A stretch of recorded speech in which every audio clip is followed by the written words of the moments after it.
and welcome to Crime, Corruption, and Cocktails, the true crime podcast where we discuss cases that involve corruption and negligence from the people that we are expected to trust. Cases range from the police ignoring protocol to corporations placing people's lives in jeopardy in order to maximize profit. Today, I'm drinking a mango Rita to go along with this case, not sponsored yet.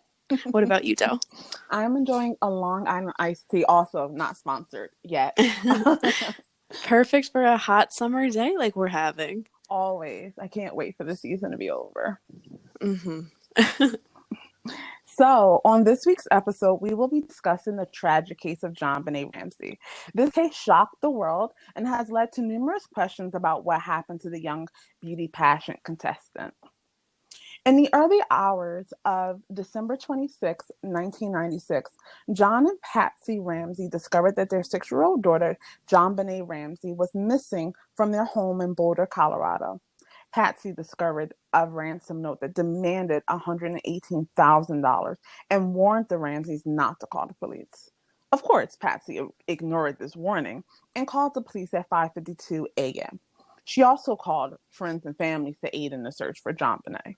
The police arrived at their home by 6 a.m. and discovered that there was no forced entry. Despite this fact, they did not search the entire home. At 1 p.m., they finally decided to have John and a family friend search the house to see if anything was disturbed. During this time, John found the body of his daughter Jonbenet in the basement and picked her up and brought her upstairs. This destroyed any potential evidence since the scene was disturbed. The medical examiner ruled her death a homicide by strangulation. She also had a small skull fracture. Her mouth was covered with duct tape and her wrists and neck were wrapped in a cord. There was no conclusive evidence of rape, but her private area was wiped clean, and there was blood found on her underwear. The coroner did find pineapples in her stomach, although Patsy did not remember giving her pineapples. Her brother Burke did have a bowl of pineapples on the night of the murder. The Ramseys always maintained that Burke was in his room the entire night. The Boulder Police Department made several errors that one can reasonably infer caused this case to not be solved. First, the police did not search the entire home when they arrived on the scene. They shared evidence with the Ramseys even though there was no forced entry into the home. Parents are typically the first suspects in disappearances or harming of a child. They only restricted access to Jonbenet's bedroom, even though this house was huge. It's like double-digit number of rooms in the house. They also allowed the Ramseys and family and friends to openly walk around the house, even though this was an active crime scene. This contamination destroyed any evidence that Jonbenet's murderer could have left behind. The police consistently went back and forth on whether they considered the Ramseys responsible, and this caused valuable time to be wasted. The Ramseys weren't even questioned by police until 5 months after this happened. This time gave whoever was responsible more time to distance themselves from the case. So, yeah, it definitely seems like the Boulder Police Department, everything that is laid out for a police department to do when investigating either a kidnapping or murder, they ignored. Mm-hmm. Like, they arrived on the scene and didn't search the entire home, even though a child was either missing or harmed. They allowed people to trample on evidence. There was things where they were sharing evidence with the Ramseys, and I'm like, you don't know what's going on, and you are definitely giving up way too much information. Yeah, 100%. And the Ramseys, for people that don't know, they were a very, very wealthy family, like multi-millionaire family in this area. So could that have been a reason why maybe the police disclosed some more information? Possibly. I don't know. I know that the area of Boulder is a wealthy area. I'm not sure if a lot of crimes are committed there. So there could be some inexperience on the police's part. But at the same time, it is basic police work to restrict people from an area that is an open crime scene. Right. I mean, watch 15 minutes of a cop show and you'll know that. Like, yeah, exactly. Taper the scene off, do something. It was so weird because it was like not only were they not searching the area themselves, when they finally decided that it was time, like, hey, we should search this entire house, they had what could have been their primary suspect and one of his friends do it, which of course Mm-hmm. led to the body being moved. So it's like, what? And okay, the body was moved, but you don't know. You see a grieving father. He probably cried over the body, probably hovered over her. You know, so many things went wrong with the police, and them just was like, oh, okay, well, whatevs. We're just gonna do whatever we want. And so, of course, this case hasn't been solved, and there's several theories associated with this case.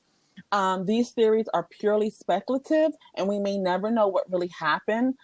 Please keep in mind that all persons are presumed innocent until proven guilty in a court of law. And the two main theories in this case breaks down to it being the family or it being an intruder. Of course, the family theory focuses on whether it was John, Patsy, or Burke, or a combination of them that were responsible for JonBenet's death. There are several pieces of evidence that support this theory. The ransom note included the exact amount of John's bonus from work. And when they did the handwriting analysis, Patsy's results came up as inconclusive. Also, the ransom note was written on stationery from inside of the house. There was a lack of footsteps in the snow around the home, which was definitely odd because it was in the middle of winter and it was a lot of snow on the ground. And the garret that was wrapped around JonBenet's neck was actually made from items inside the home. The second theory is that someone who was a stranger to the family was responsible for JonBenet's death.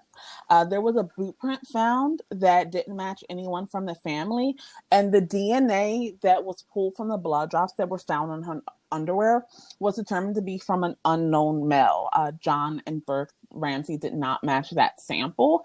And when they did further testing, it indicated that the sample may have come from two males instead of one, which totally, blows this case wide open. Because what if there was more than one person that committed this crime? Would that make it easier or harder for it to be covered up?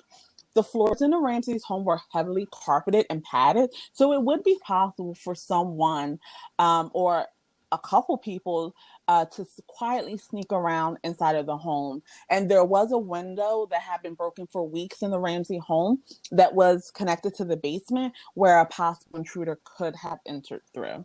So now that we've discussed the two groups of theories, there are three major suspects that have been associated with this case. Either they've been accused of the crime or they actually confessed to the murder. So the first one, and probably most prominent, is John Carr. In 2006, the former school teacher confessed to the strangulation of JonBenet in graphic detail. He was arrested in Thailand, where he had been a fugitive after facing child pornography charges in the U.S. Carr brought himself into the case by reaching out to a professor at the University of Colorado named Michael Tracy.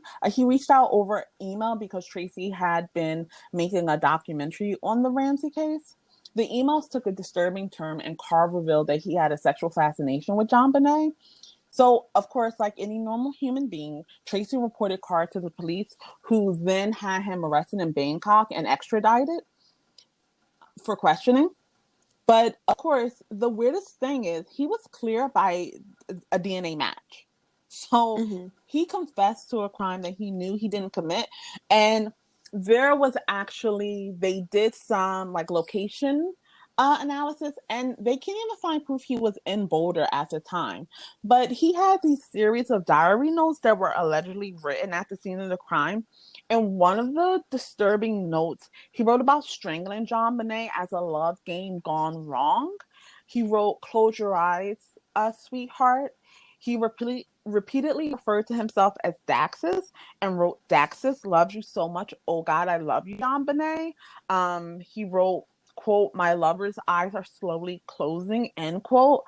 Um, it's just really weird stuff, especially for someone who's been proven not to be even within the city limits during this crime. Like, what would possess someone to write something like that? Mm-hmm.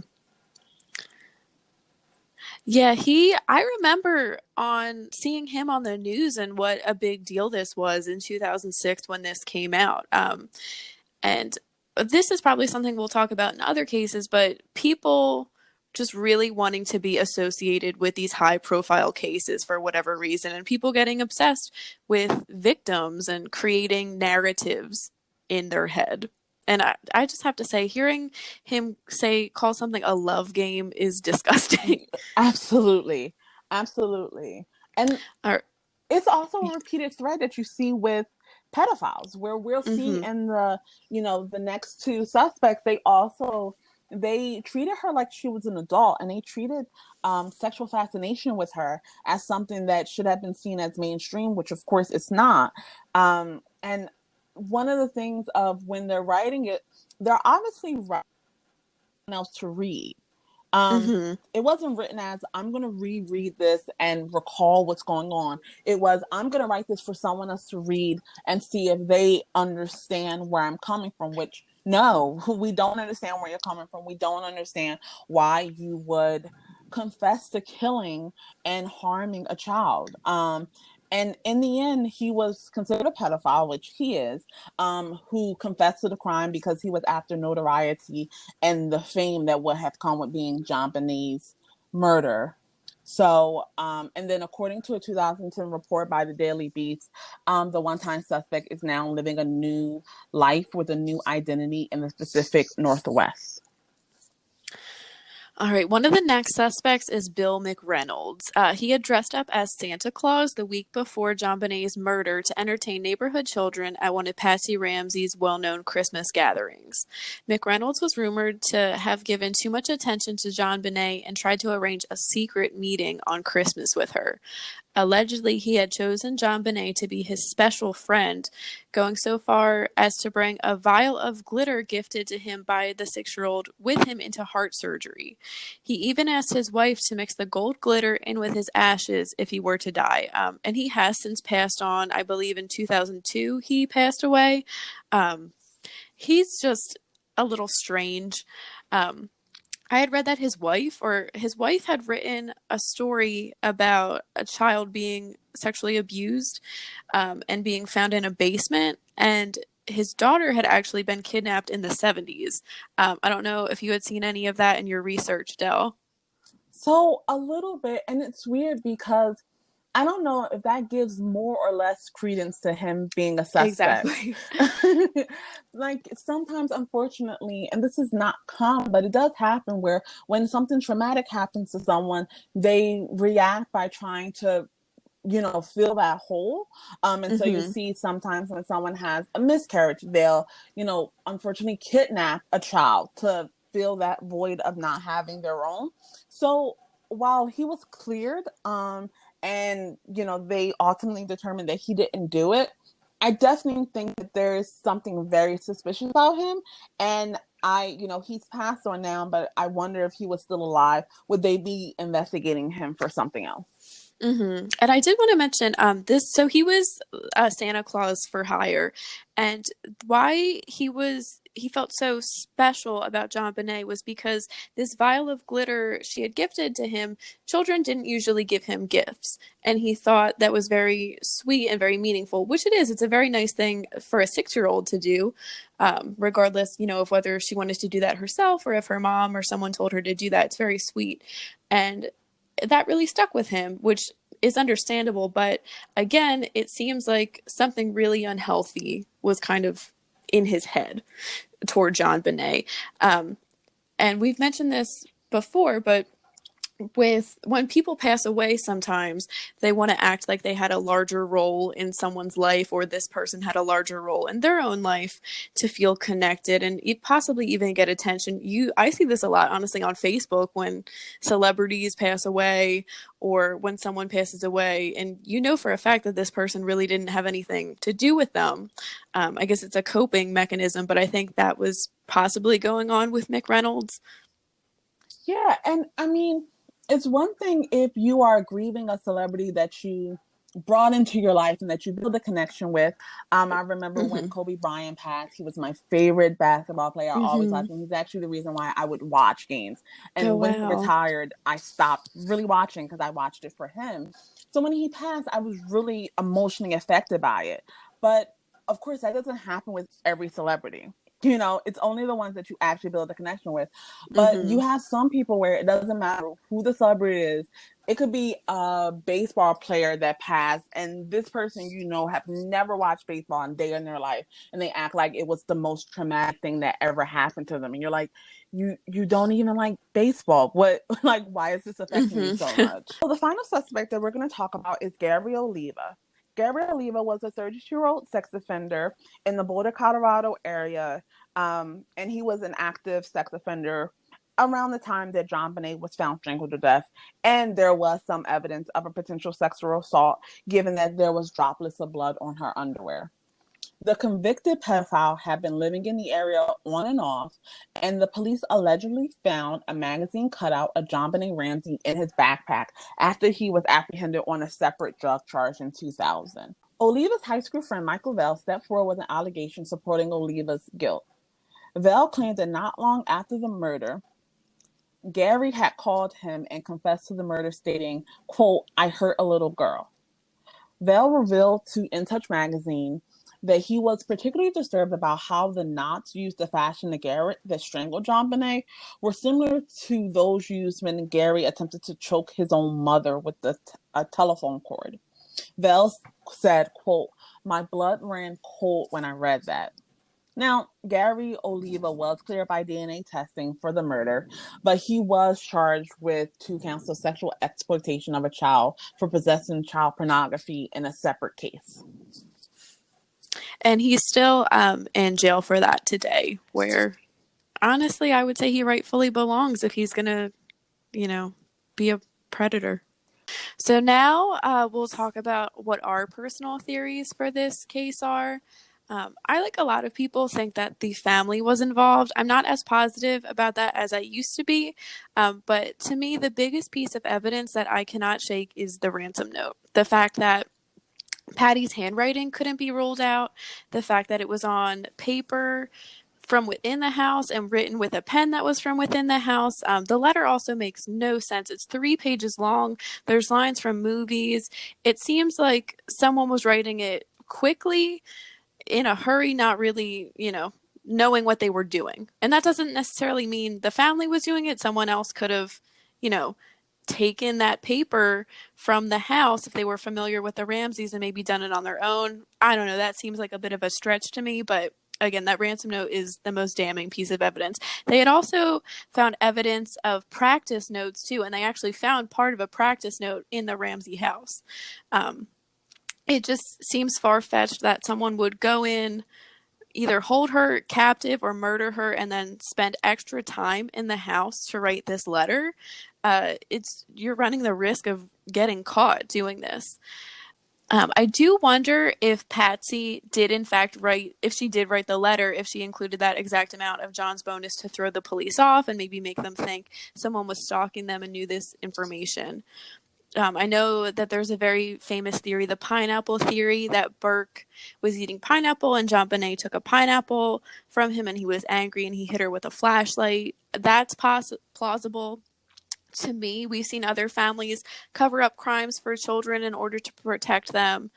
The Ramseys were very much about appearances, physically and literally appearances. Other than that, I don't really know what the family's motive would be, but I have heard from experts that have analyzed this case that they do believe it was some type of accident.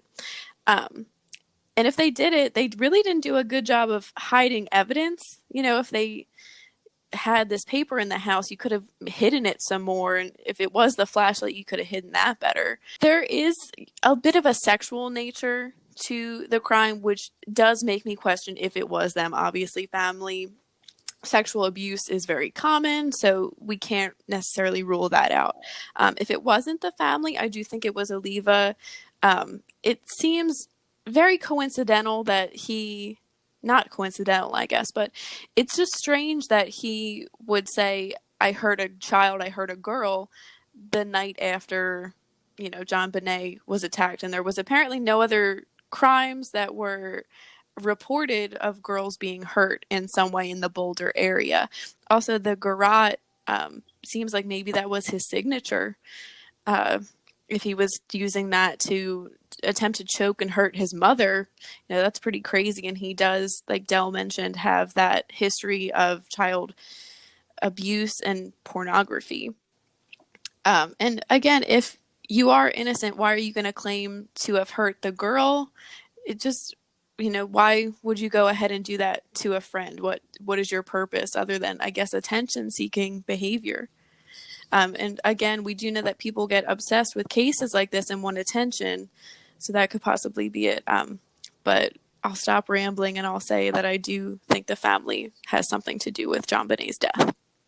So, Jenny, I'm actually on the opposite side. I Okay. truly think that it was an intruder. And I think that one of the main things that I was looking at was the fact that, okay, yeah, the ransom note was written, and that looks really bad. But it could have just been a thing of obsession. So, an intruder breaks into the Ramsey home with the goal of kidnapping JonBenet. She was in the public eye, and a disturbed person could have developed an unhealthy obsession with her.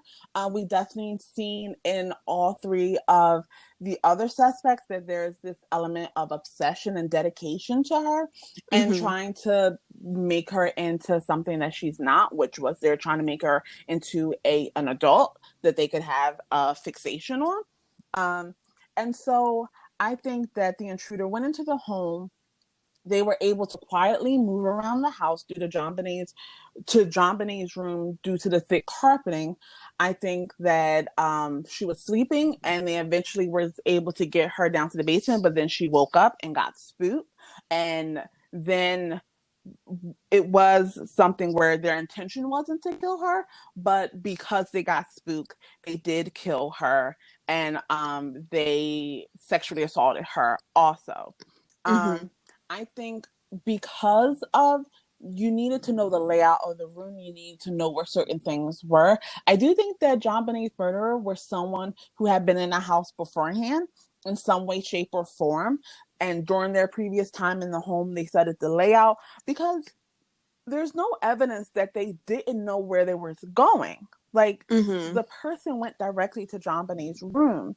Um, and if it was a general thing of robbery, they would have took stuff. If they just wanted to scare the family, they would have assaulted Burke or went to John, Patsy, something. The person that killed JonBenet seemed to only want to focus on JonBenet.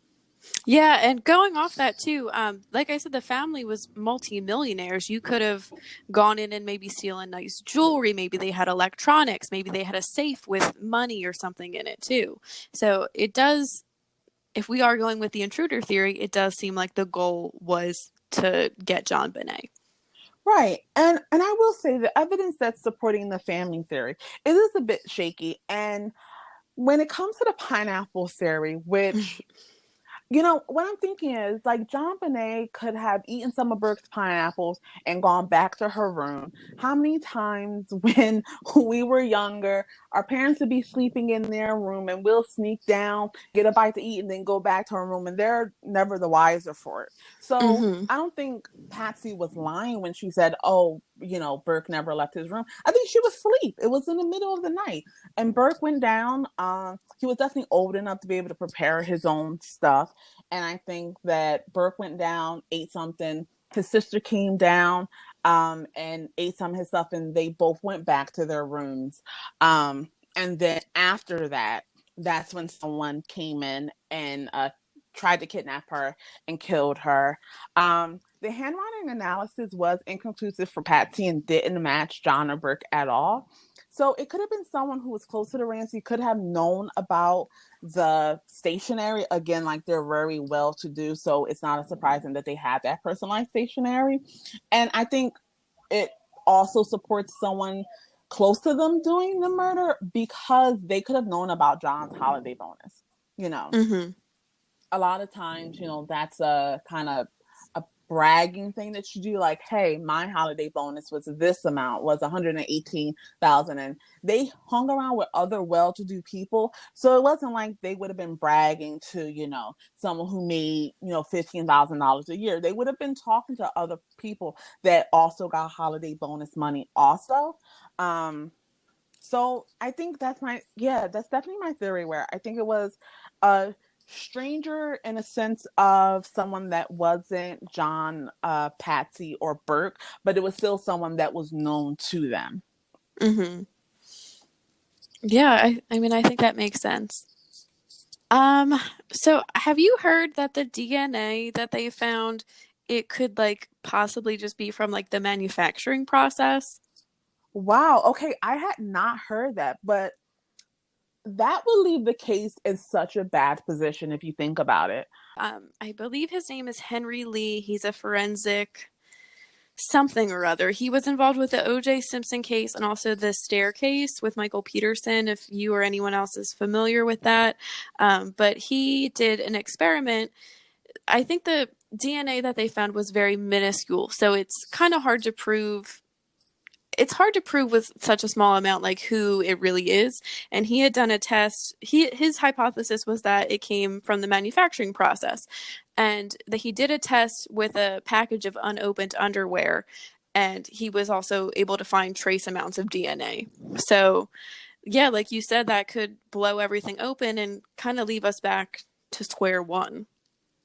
Right. I definitely think if it was the case where the DNA that was found could have been something where it was a contamination, Mm-hmm. that definitely helps the family theory side of it, because one of the main things going against it is the fact that both John and Burke's DNA was not found on the body.